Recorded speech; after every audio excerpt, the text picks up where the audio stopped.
Визуелната комуникација на телевизиските медиуми представува пренос на информации, идеи и емоции преку визуелни елементи што публиката ги гледа на екранот.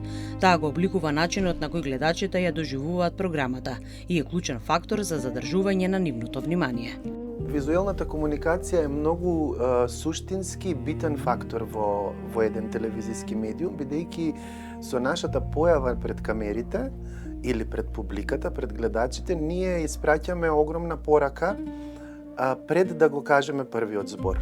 И затоа е многу битно како изгледаме, како ќе се однесуваме, како ќе се држиме пред да го изговориме текстот, бидејќи тие имаат една своја синергија, говорењето и изгледот го прават визуелната комуникација на телевизискиот медиум. Во спротивно тоа е радио, доколку само се слуша гласот.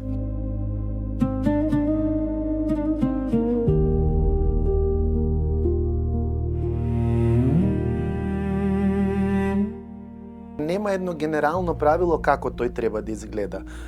Секако дека во секој телевизиски медиум, како и секогаш, и веројатно ќе продолжам да давам како да кажам, една забелешка, дека треба да има вработен човек кој што ќе се грижи за стилот и за изгледот на самите вработени кои што излагаат пред телевизиските камери, на телевизиските екрани.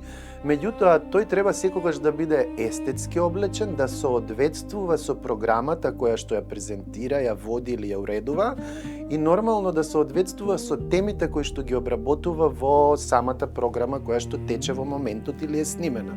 Стилот на облекување е моќна форма на визуелна комуникација која испраќа порака за вашиот професионализам, креативност и карактер, без да кажете ниту еден збор. Треба да бидат пред се пристојни, да ја задржат комфорноста на облеката, но никако да не го гледат личниот стил или личниот став кон облеката.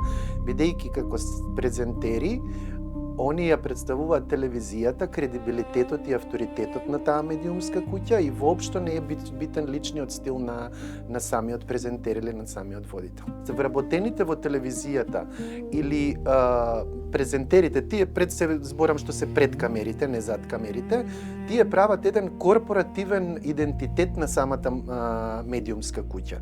Тие создаваат и кредибилитет и авторитетот го градат преку визуелни, затоа зашто тоа е визуелен медиум.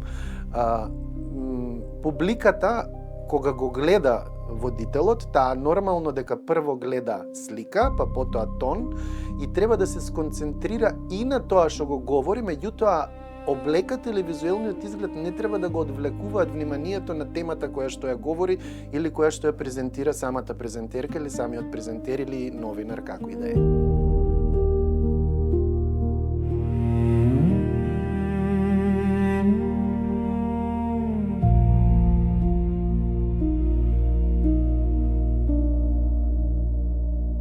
Нашите чувства се такви, човечките, да визуелниот изглед ќе ни го одвлече вниманието и ние нема да се сконцентрираме кон темата или кон говорењето на самиот презентер.